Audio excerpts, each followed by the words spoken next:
Hey guys, today is August 30th, and for my new viewers, you might be a little confused about why I'm so happy to be back up at Squatch Camp. Um, I kind of stated in video I did last week that it's been a year and a half since I've been in here because they closed the area down and weren't going to reopen it because they were going to be thinning the forest. And I don't know how well it's showing up on here, but you can see all the trees that that are marked, with orange spray paint, and they're just gonna just shred this area. Well, the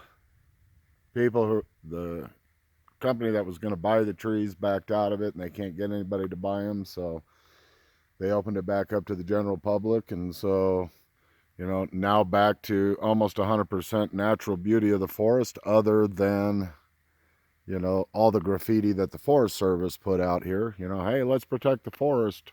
Well, let's go spray paint all the trees. Oh, man, I get a kick out of that. Anyway, um, this is Squatch Camp. This is basically where everything started for me. Um, and I've spent a lot of time here. If you go back through the archives on the videos, you'll see that yeah, I've spent a vast majority of my squatching time here. Um, I'm in a little bit of a construction project right now because well, I'll show you the fire pit. I've already started to rebuild it. I got more to do. But this was such a nice fire pit, and somebody had decided that they were going to tear down the main fire pit, and so they decided to put one here. Here comes more traffic. Let's get the city folk. Hi, city folk. Anyway, so they put one fire pit here, right underneath the pine tree. That's what I call a citiate. We got another fire pit right over here, and then we got another smaller one over here. And so, I'm in the process of restoring the campsite back to how it's supposed to be. It's a lot of work. Normally, right here, where's my finger? Between this tree and that tree, right in here is where I normally have my tent set up, and changed it up. So, got my tent and canopy set up over here, all prepped and ready for the rain. I've talked about Fred's tree. I don't even know if Fred's out. But this oak tree, this is Fred's tree. About a 250-year-old oak. And you can just see how deep the pine cone shreddings are underneath it. This has been the Fred Hotel for who knows how long.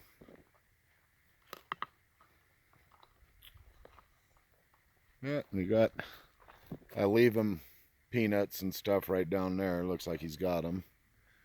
One of the last times I was in here in 2018, I actually got him to take a piece of powdered donut out of my hand.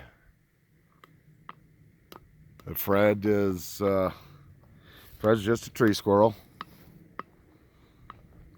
and he keeps me he keeps me company.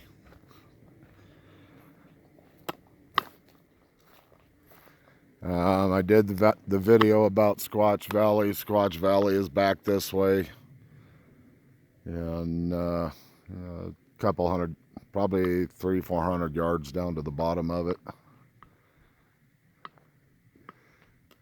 And we call this area right here the room, and I'll walk you over to it.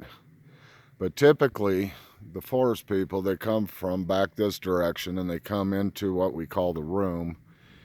And you know, because we got the nice thick dense trees, and they will go in there and hang out. And typically what happens is one will stay here, then I can hear them walking across. One will stay out over in here somewhere. Let me back up. Come past Fred's tree, I'm sorry.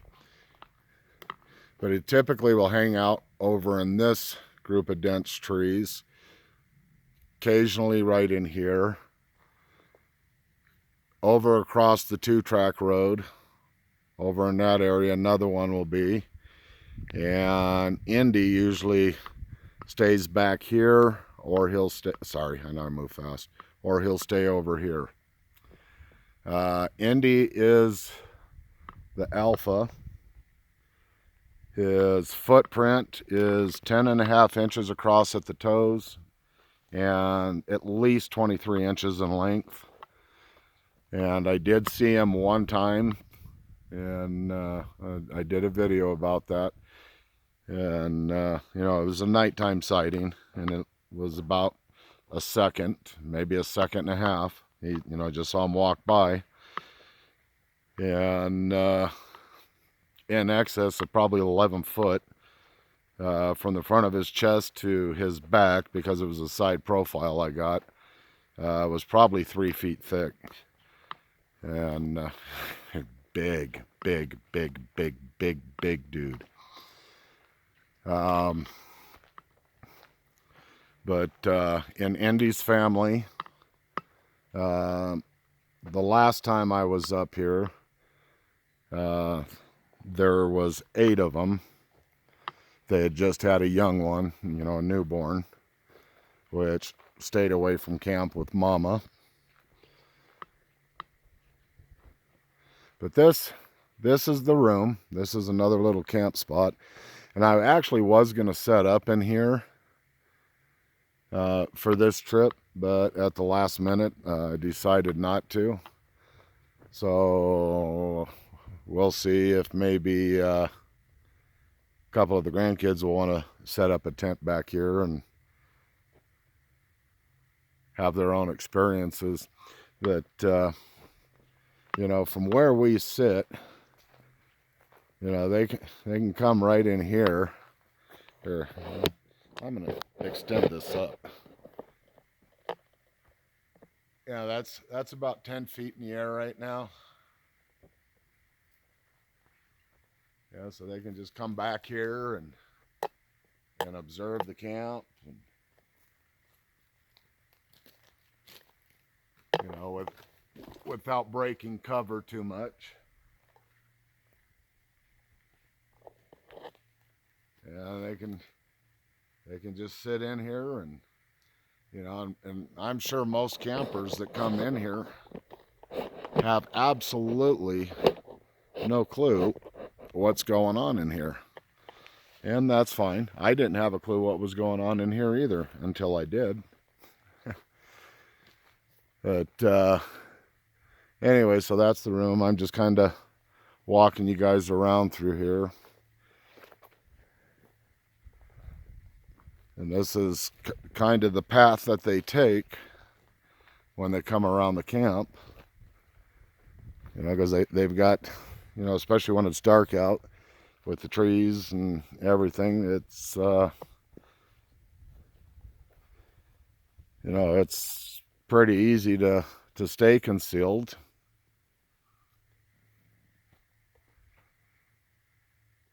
But I just figured I would give you guys a little tour. Keep walking around a little bit.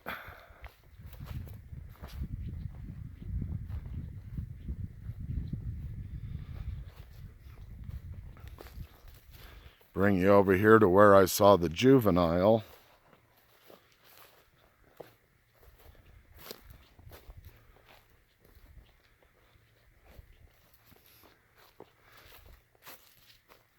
But I was right about here. I had my truck parked here, and my radio kept playing the same song over and over again, and so I went over to see what was going on with it. And as soon as I got it fixed, I heard something over here, and coming out from behind these bushes towards this tree was a juvenile. He's probably 4 feet tall, jet black. But as soon as he stepped out, I said, "I see you," and he froze in position right here in the middle. And I sat there for just over 2 minutes looking at him and talking to him, and didn't want to take my eye off him. Of course, you think there's a camera in my pocket? No. I wasn't even worried about taking a picture. Besides, I don't do that. But I sat there and talked to him, and I got to the point where I was second guessing if I was even seeing him. And finally, he finished his step and went behind this tree right here. And so I kept changing my vantage point from back where I was. I'd coming around this way and coming around that way, and you can see it's there's no vegetation on the ground. The trees are apart enough, especially the distance I was at. What is that, 50 yards, 55 yards, somewhere in there. So I just kept scanning the whole area and never saw him again. He didn't, I walked over here, he didn't climb up the tree, he didn't, he disappeared on me. I know there's some people out there that are going to say that, he was smart enough to stay behind this tree and work his way to the next tree and the next tree and the next tree without me being able to see it. But remember, I have military training, and I know how to track targets. I've been a hunter my whole life. I know how to track targets. Especially with something that intense that I was very, very, very keenly watching. There's no way that he could have got away from me. There's just no way.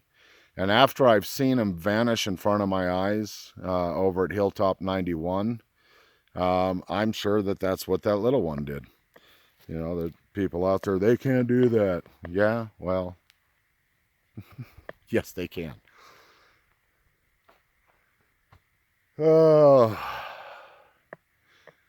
but yeah, so just walk you around a little bit more and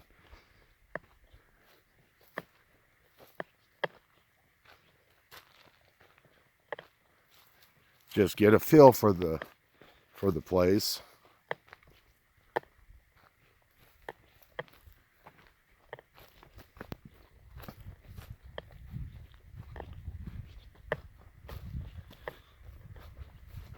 This is kind of like my little exit driveway here. So it's kind of a horseshoe coming around. So I come in and come out, no big deal. But the one thing that I find awesome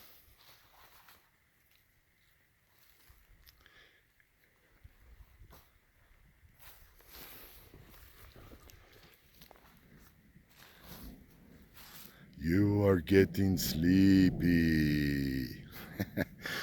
My son built this swing for the kids in 2017, and it's been hanging here the whole time. Rope is still nice and sturdy, so when the kids get up here, they have a swing. Loving it.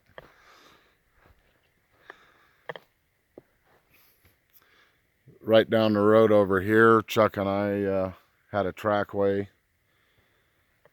There's 3 footprints, got a picture of that.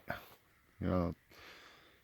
Oh, and you know, as far as people, how come you don't find footprints? And I do find footprints, and I've talked about it. But you know, this ground up here is all sandstone and decomposed sandstone. A little bit of flint and stuff like that in it, but the ground is just not conducive for leaving tracks. You know, I weigh, I was 235 when I left the house, so you know, I'm 235 pounds.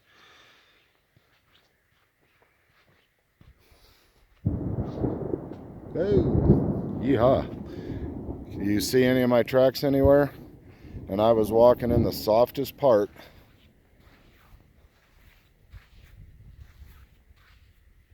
Not a single track. Okay.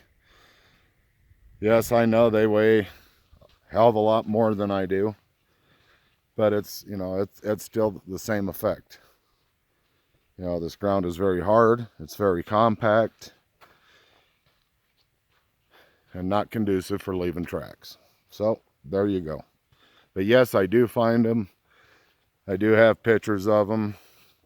I even tried to cast a crappy one the very first time I tried to do a cast, the only time I've tried to do a cast.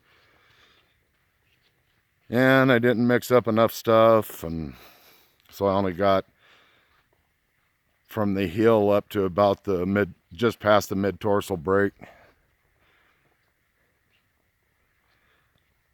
And that's why I used that footprint to do it on, because it was a pretty crappy footprint to begin with. And I figured if I was going to screw it up, I'd rather screw it up on a crappy footprint versus a good footprint. So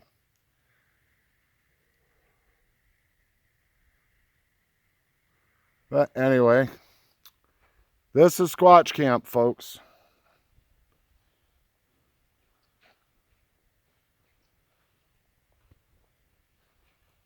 And like I said before, I am happy to be back up here.